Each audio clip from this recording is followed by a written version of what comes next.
Welcome to the Green Light. I'm your host, Shaylanice, and I'm so grateful you've taken the time to listen to our Green Light conversation. Before I intro my guests, be sure to leave a comment and rating for the show. I value your feedback for each episode and the guests that I bring, so thank you in advance. For today's show, I have mixed media artist Hannah the Creator, who's dropping gems on the journey of being a creative, specifically in spaces where you're often the youngest in the room.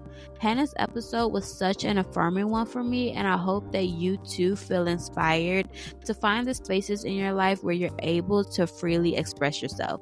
So let's get into it. Okay, so I'm here with Hannah the Creator, and I'm so excited that you've taken the time to chat with me to really talk about your career and just like your personal highlights as a professional and basically get into like how you started. So I wanted to kick off the conversation asking specifically about a line in your About Me page on your website where you say that art found you at 10 years old. What was it about that time as a kid that attracted you to art, which now has turned into a path of entrepreneurship? Yes, and again, thank you for having me. So when I was, I want to say like beginning of like 7 years old, what I can remember, my parents were going through a divorce.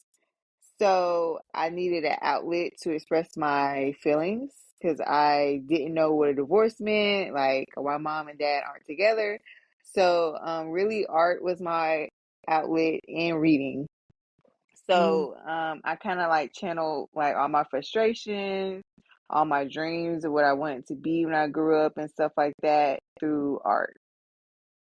Got it. So like during that point, were you drawing pictures or like I was what were you drawing exactly everything. doing? Oh, everything. Okay. I was like looking at stuff off of Google, redrawing it, going on YouTube, like I just kind of like, kept learning, kept learning different mediums. I started off with just like pencil and paper, and then I dabbled into painting when I went into high school.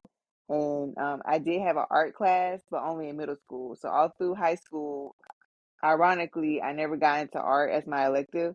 So I'm like, okay, it's fine. So I just went on YouTube and I was like, okay, I'm gonna do something with clay. I'm gonna do something with painting. And it just kind of like snowballed from there. Wow, so like when you did have that art class in school, like did your teacher notice your talent or was it family and friends who also noticed or saw the gift in you? Yes, so again, I'm like very thankful that I kind of found my gift while I was young because most people don't until they're like older. So my uncle, he was an artist and he like painted on, in my cousin's bedroom and stuff like that. So I kind of got inspiration from him. And I felt like my art class in middle school was kind of like my foundation because it taught me like traditional art, like hand and paper, no tracing. Internet wasn't as big back then. So it kind of like, again, was my foundation. And everybody knew I was the artist of the family.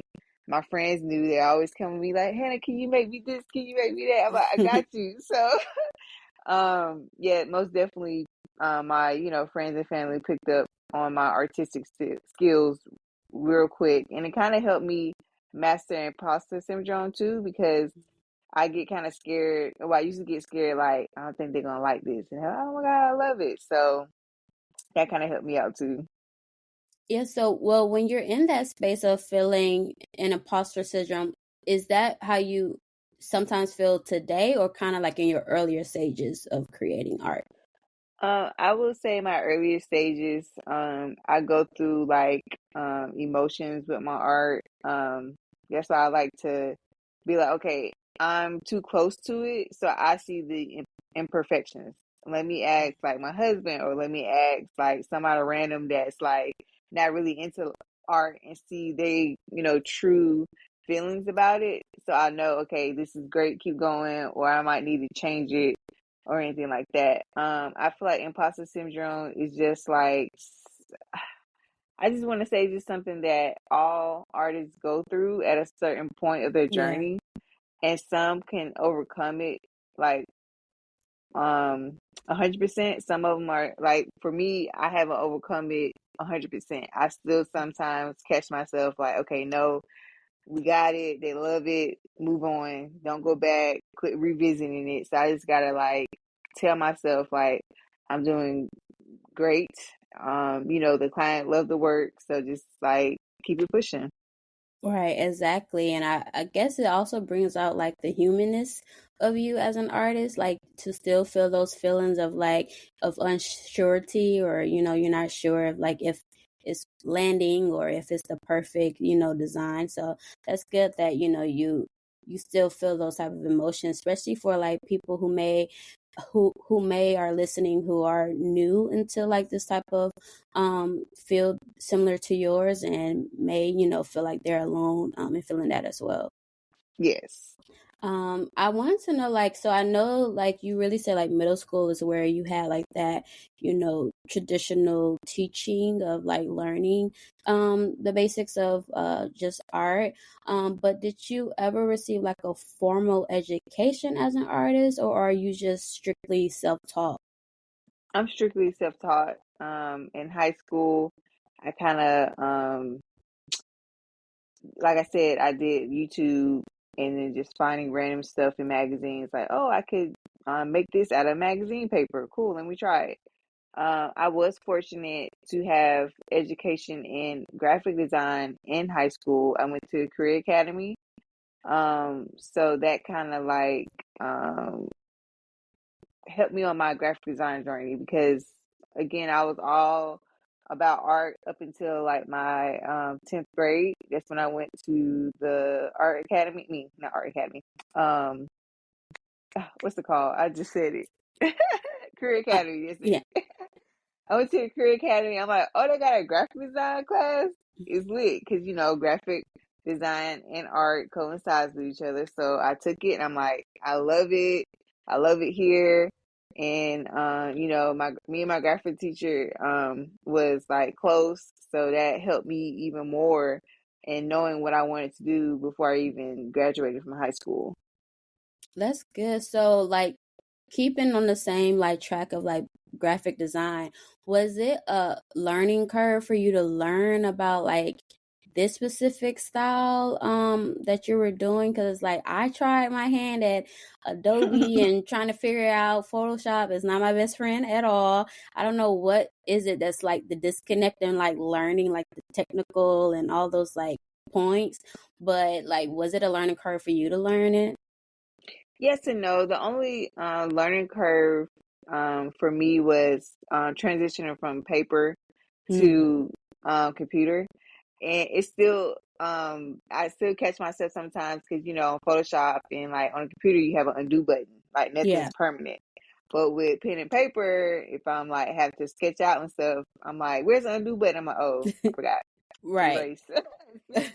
That's the only thing. And then like hand-eye coordination when it comes to like Mm, mouse, that's why a lot of people get frustrated because you gotta have good hand-eye coordination. And a lot of people don't like understand that when it comes to graphic design because I'm like, you are, dealing with spacing and making sure everything's aligned and stuff like that. You gotta like make sure that you know about like negative space, positive space. So it's a lot that goes into it, even though it may look easy.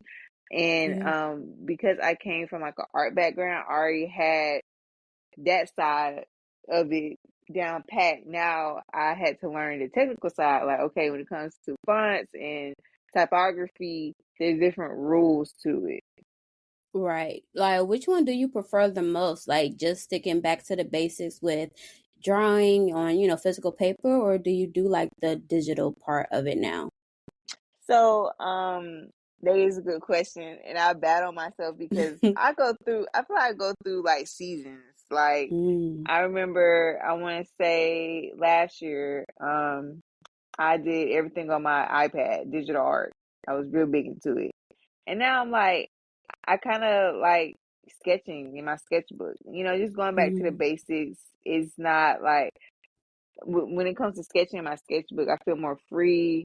I feel like it's just, pick up a paper and draw and then close it. But versus drawing digital, I'm like, I gotta finish this tonight so I can post it on Instagram. Yeah. So it's like a different type of mindset.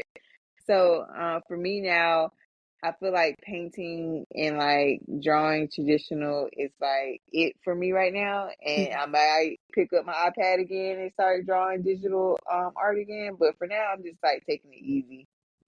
That's good. And that kind of brings up like the biggest question that I have for you is like, as a creative, are you always creating no matter what, or do you have to be like in a certain headspace to create? I'm always creating no matter what. It's crazy because it's like, I don't know, I just feel like my mind is always on the go. Always thinking like, oh, this would be a good like painting, or this would be a dope spot to take pictures, because I do photography too. So Mm-hmm. if I'm not designing for clients, I'm doing something on my own, or my kids. I have 3 kids now. But my oldest, my daughter, she is starting to like love art too. So I'm like trying to, train her in a way like, okay, I love what you did here. Let's do this. Yeah. So I'm always creating. I feel like art is everywhere. Cooking is, a form of art. You know what I'm saying? Mm. So I just feel like it's just the way you look at it. For me, I never want to stop creating. It's not like a hindrance or anything like that. Like I can't turn my brain off. It's never that. I love it. Yeah, and I feel the same way too. As a creative, as like, do you, if you're watching like a movie or a TV show or you're listening to a song, is it always on? Like your brain is working for new ideas, or can you turn it off if you're watching like another creative thing? When it comes to movies, I feel like it's where I Mm, get most of my inspiration from, wow. especially for photography, because I love telling stories through photography. Yeah. Hence watching movies. Like I'm a huge movie buff. And I do like when it comes to graphic design, I do a little bit like 3D design too. So I'm always like into the special effects in movies. But I learned to appreciate what I'm looking at too. It's not always just, oh, what can I get from it? It's like appreciating the film, appreciating the artistry behind it. When it comes to music, that helps me get into the mood to create. So I'm like, okay, I'm putting this on my playlist. Next time I'm Mm, painting or next time I'm designing, to get into like a headspace that I want to be in. got it. Like, what's like your top movies that really kind of like got you inspired, or kind of like, help shape any of your creative work that you've done? That is a good question. Let me see. Let me rack my brain real quick. Yeah, I got you on the spot a little Oh, bit. I know. So it's this movie called Big Eyes, right? Ooh, okay. So it is like one of my top 5 movies of all times, because it's Mm, about a woman. She is a painter and she draws kids with big eyes, right? mm, So when she did her first drawing, mind you, every artist finds their style. yeah. And she found that was her style, painting kids with big eyes. And she did a couple art shows. Nobody really liked it until one person did, and then it kind of gained fandom. So she meet her husband, or her boyfriend at the time. Then they got married, and he kind of like manipulates her into thinking like, oh, if you say that I painted these, we'll get more money, because I guess during that time period they didn't think like women could like be artists, Ooh. or be famous. So he kind of like took credit for her work, and she let him. So she'll be up in the attic painting, and he'll pass on the painting as his own. Very good Ooh. movie. I recommend Oh. it to anybody that has, again, imposter syndrome, and that, have a hard time standing up for themselves. Because I feel like as us artists, we kind of like be in a shell sometimes. Mm-hmm. So when you have a person that could like easily manipulate you, walk into your life, you kind of like let them until you find your own 2 feet, and that's like the basis of the movie, and I just fell in love with it because, at one point in time, I kind of felt like her. I kind of felt like my art wasn't good enough, and I just, didn't want to do it no more. But I'm like, you know what? I'm gonna keep grinding, keep practicing. And that's one of the biggest things is like always keep practicing, Yeah. and you'll, master what you're trying to do. Yeah, that movie sounds like a beautiful message. I'm gonna have to check that out because I feel like in like the sentiment of like, the man taking credit for Yeah. her work, I feel like Yes. that can apply to anybody, like not even like in just the creative industry, but like just the workforce in general where Yeah. you kind of feel like, an outcast, or you Mm-hmm. don't know how to speak up for yourself, or like demand, like, for salary negotiations, like any of that. I feel like it could hit home for, a lot of people. So yeah, They that's always good. say like the loudest person in the room gets the attention, Yeah, even if they're saying nonsense. But because they're loud, you be quiet and the smartest in the room. right. you know, and that's how I felt in that movie. Like you said, like even in the workforce, I used to work in corporate. You know, Mm, I was tackling like a lot of different job titles. Never really felt like I received my flowers or got well compensated for, but you have people there that's older than me, men, yeah. making 10 times more and barely doing their job. So it's, how you look at it. Yeah, so I didn't even know that you had, a corporate background. Like so as an entrepreneur in this creative like Mm-hmm. space, when did you feel comfortable enough to fully be a full-time entrepreneur, or felt like, okay, this income is coming steadily for me to like leave like that, 9 to 5 job? So, funny backstory. I had my daughter when I was 20, so right after high Mm-hmm. school. So I had to hustle. I had to find something Yeah. consistent.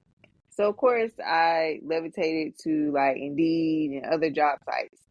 I found a job on Indeed, went to the interview. Mind you, it was a graphic design job. I'm like, I got this in Mm. the bag. I went up there, I did the little Photoshop test, aced it, and he was like, "Oh, I'm so impressed." I'm like, "Okay, cool." I'm thinking I got the job. Mind you, this is my first corporate job. I used Yeah. to, I had jobs in little mom and pop shops, but it wasn't nothing that was like making a lot of money. So this would be my first job, 40,000 salary, 401k, all that. So I get back home. I waited like, 5 days, followed up. And he says, "Oh, we decided to go with a different like job position altogether."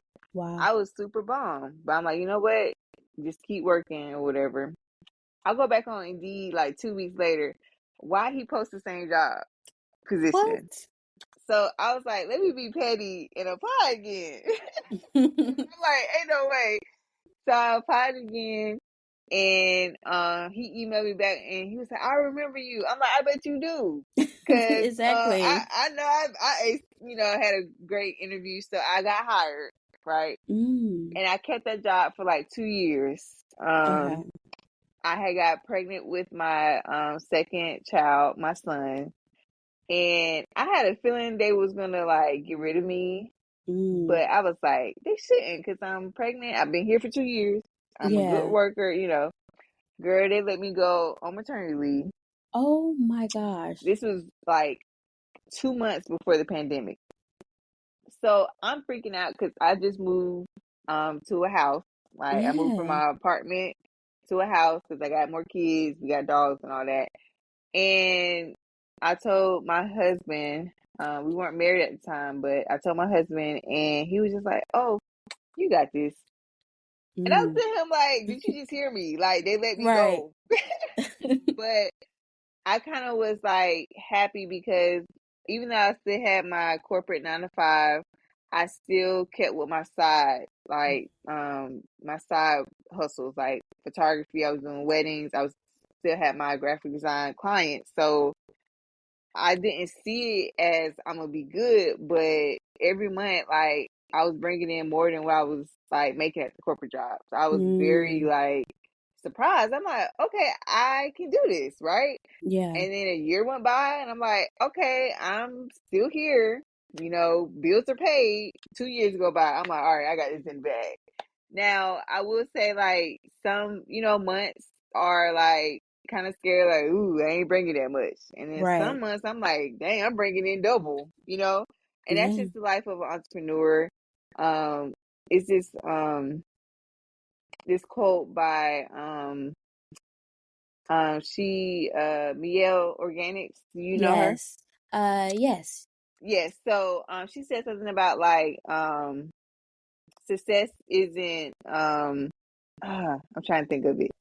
She said something like success isn't, hold on, I'm gonna look it up real quick because Absolutely. it's a very good quote, and I kind of like say that's like my mantra um when it comes to entrepreneurship, because it's never like guaranteed. Okay, Yeah. success isn't owned, it's rented, and rent is due every day. Okay, period. Ooh. Oh, now that is the quote of the year. Okay, so when people say, Hannah, how can you like do this, especially in this economy, especially with Yeah. inflation? And I'm like, rent is due every day for me because I'm an entrepreneur. I don't have a steady paycheck. So every day when I wake up, I have a schedule. I work. I don't care if I'm designing something for myself. I do not just stay in the bed and be like, man, I wish I had this or that. I go out and I get it. Oh, that's good. That's a great Yeah. mindset to have. Because especially I feel like people may be a little bit relaxed when they see like a steady flow, but then once, they may get Mm-hmm. a pause or a low Yep. moment, they're like struggling, in like in the in between times.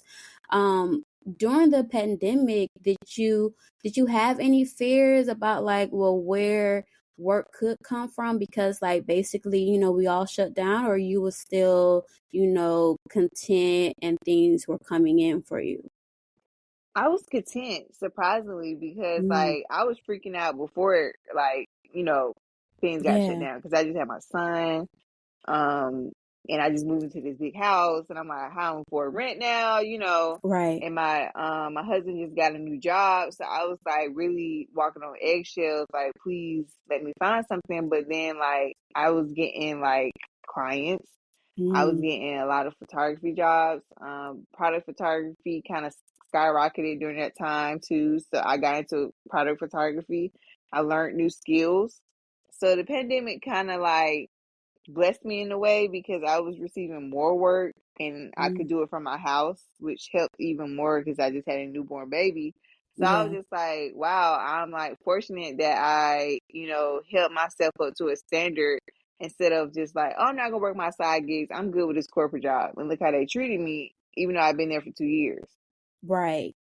Yeah, and the fact that you even had to like circle back the second time around and apply to that job, that was Yeah, like, their, I don't know what was going on in their mindset, right. uh, because you were well qualified, and and then of course, they did hire you, but yeah, that is crazy. Like while you're pregnant, they are terminating you. Yes. Um, And I looked it up too, and I'm like, is this legal? And how they got away with it is because they said they no longer needed my job position. So I'm like, mm, okay, y'all try. Okay, I see how y'all. yeah, that's Yeah, how they okay, try to like cover it up. yeah, yeah. Um, But I it, was the youngest one there, mm, and I was probably like the fifth black person there. So wow. yeah, a lot of statistics was against me. Yeah, and I feel like kind of like a theme in your career, you're always kind of like the youngest in the room, but you are producing the best work, the top quality work. And I know like one of your highlights is that, when you were 23, you were art director for Hype Hair magazine. With that type of position as art director, and like I feel like Hype Hair is such a staple, in the black community of like, when you go to the salons, we're looking for hair inspirations. Like it's such a staple. How did you land that particular position, and did you ever feel some type of way, some type of pressure due to your young age? Yes, so I was very fortunate. I'm throwing these quotes at you, and I'm gonna. Okay. Please, But please. the quote for that is, "Closed mouths don't get fed." So Mm.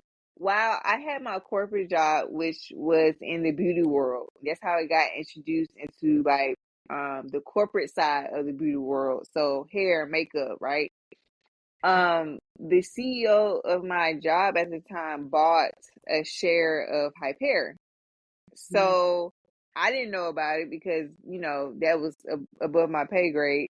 Um, so I was like one day talking to one of my coworkers. I was like, yeah, um, I'm thinking about like getting into like print design because I love laying out pages and stuff like that. I used to make magazines when I was smaller too. So she was like, "Oh, really?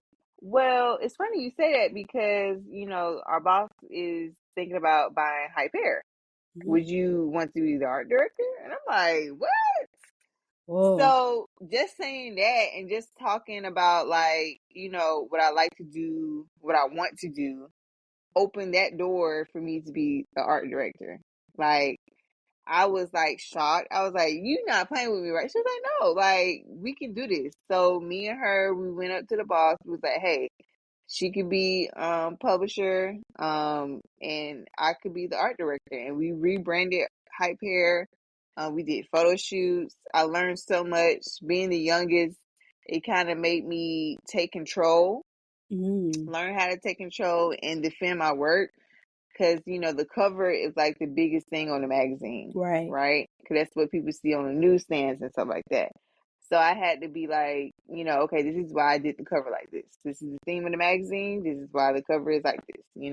Love it or hate it, I'm not changing it. I had to be like real like that Yeah. because in the corporate world and stuff like that, people are always like, well, maybe you should do this. Too many cooks in the kitchen. So you got to learn how to defend your work because you don't want it to like turn into something you're not going to be proud of. So I was fortunate that, each cover I did, I was proud of. I wasn't like, man, I Mm. wish I would have spoke up and said, I don't want to change this. So I was, very fortunate and I learned so many things as my time as art director. And that is one of my favorite highlights in my career. That's awesome. Do you see yourself getting into more positions similar to that as art director? Oh yes. Creative director, art director, any type of director. Got I am it. down. I love directing. I love pulling together concepts and then following through with it to bring it to life. I feel like that's what I want to do. Like I said, I always want to be creating. So I feel like that was like, you know, I felt like I had it all. Right. When people always, you know, ask themselves like, what do I got? What will make me feel like I have it all? I feel like at that time I had it all. I had I still had my 9 to 5, so I kind of Okay. had the magazine as a side hustle too. So it kind of was just like, a perfect little pocket I was in, but still, I didn't get comfortable. I kept moving like rent was due every day. You know what I'm saying? I was still Exactly. doing my photography. I was still doing my design work for my clients. So I was, happy that I didn't get comfortable and settle in that nest. Yeah, how like with the work or the clients that you have now, is it mostly based off referrals or are people like finding you on Instagram? Like where are you seeing that a lot of people are like learning about you and your work? Yeah, so I would say like my job at my corporate job, it kind of opened the door to the beauty industry, and since I Mm. knew how they work on the business side instead of like just seeing them on the shelves, like how do they get to the shelf? I saw that process. I kind of opened that door on my own and did like cold emailing. Like I was Mhm. emailing like CEOs of like beauty lines, hair care lines, and I got some replies, some I didn't. I Mm. networked it using my contacts and my relationships from my last job that kind of you know snowball into like people reaching out to me like, oh yeah, she used to be part of Hypera. Yeah, she has good work, and that kind of like helped me get through the door too.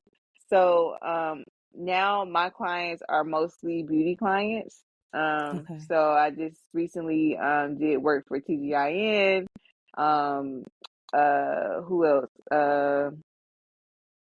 Trying to think. So many. That's a good TGIN, problem to have so Africa's many. Best. Yeah, Africa's Best.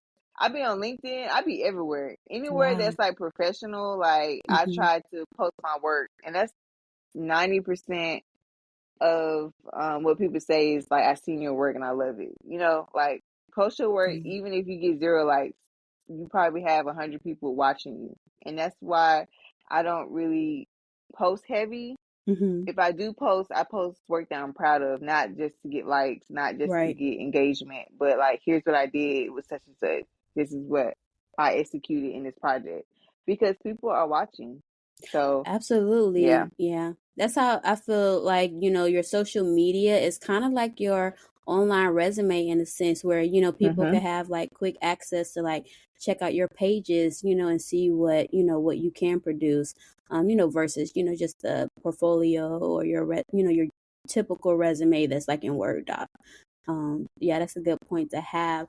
One of my last questions for you is like, to talk a little bit about like the commission type of like advice for commission. So I know like for creatives who want to offer commissions a part of like their services or packages, could you share any tips that's helped you determine how to accept or decline a commission? Yes. So I used to say yes to every project just Mm, because one, I needed the money. Two, I just was eager and I felt like I would let them down if I said no. mm, okay. Now I'm like, baby, you can't afford me. Here's some recommendations. You know, like you can go Right. such and such and such and such to see they can help you out. And it's okay to say no. I had to learn that myself, that my budget, their budget may not match my talent, and that's okay. I don't do nothing for free anymore, even for Mm, family members. And I feel like those are the biggest, like, ones yeah. is the family members and the friends. Like, hey, can you just do this real quick for me? I'm like, sorry, hey, rent is due every day. I can't do that. So when it comes to commission, I feel like whenever you are like learning new stuff, whenever you are buying new equipment for your craft, take that in consideration when you give out your price. You know what I'm Hmm. saying? I just bought a Mac so I could, do graphic design. I'm not Yeah, finna charge you $50. I'm finna charge you more than $50 because my Mac didn't exactly. cost $50. So, Right. and people forget that. They just think, oh, well, you can do this for like $5. No, I cannot. This is not Fiverr. Like they probably can do it for $5. That's Right. them. But I have, equipment to cover. I'm paying for subscription. So being an entrepreneur kind of taught me like how to price myself and not just, charge them to pay myself. But I still got to Mm. pay bills too. So I need to charge enough to cover my bills and for me to take something home, if that makes sense. Oh, absolutely. When you're setting the standard for yourself of like what you will and won't tolerate, did you have mentors or guidance like, throughout your years as a creator and, entrepreneur, or you kind of just learned as you went? So I kind of learned as I went for the most part, and then I started networking with other graphic designers that are women because Mhm. when I first started, I couldn't find none. Wow. So I was like, felt like I was by myself. But now there's, women that are out on social media. I'm like, oh, you a graphic designer too? That's great. So I do have this one friend that we lean on each other very heavily, and we kind of like learn from each other's mistakes. Like, girl, let me tell you what this client did. I'm like, oh, let me put that in my contract. So I'm gonna go through the same thing. So it's good Good. to network and to talk about, your mistakes, what you went through, because it might help, the next person out, and so they want to go through it. Exactly. That's beautiful. Yeah, when people gatekeep things like that, I always kind of like look at them sideways, because it's like, well, what are you like protecting you protecting others from learning this as well? It's like, we should be open, to helping the next person, come up as well. So to wrap up the conversation, I always ask my guests towards the end of our chat to share 2 songs that best represent their personality, and because I have a playlist that is going to accompany the season 1 of my show, and so I would love to know your picks. So I've been thinking about this question. I would say I have 1 song, but it's almost like 2 songs in one for me. Okay, yeah. Tell me. It will be All Falls Down by Kanye West. Okay. Because when he talks about like who you gonna call when it all falls down, I feel like for my personality, I love to help people. I'm not a gatekeeper. Yeah. So my friends know like to call me even if it's the middle of the night, I'm ready to ride out.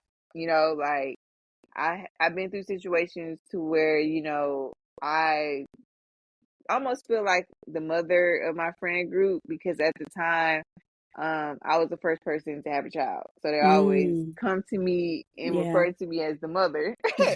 Because when I don't play about my friends, and I'm going to tell you like it is, like a mother. Another reason why I picked that song too is because when he talks about the woman in the song about her being like a single mom, couldn't afford a car, so she named her daughter Alexis. Like being a single mom, that was me, for the longest. So I kind of like moved differently. I cut off all my hair because I was going through a meltdown for real. Yeah. And I understand why Britney Spears did it. Oh my God, yes. I just love like the old Kanye, and that song just resonates with me. And I play it like in the car when I'm going, somewhere to like a big project or something like that, to feel like where I started and where I'm at now in life. That's a good choice. That is an anthem song for real. So yeah, right. That's a good choice. It's just like it just brings back so many memories and stuff like that. That's like one of the classics. Perfect. And so you just had this one choice, or you had like a album or another song that you really love? It's just this one song. Like whenever I'm down, I'll play it too. Like this is like the one song I always come back to, because I just feel like that's speaking on my life and how I want to be. Perfect. Okay, well, I want to thank you so much for saying yes to joining my show. Like, my show is all about highlighting Black creatives who are really killing it in their industry, no matter if they're in the beginning stages or, have some years under their belt. And I just really appreciate you for taking out your time and, saying yes to me. Thank you so much.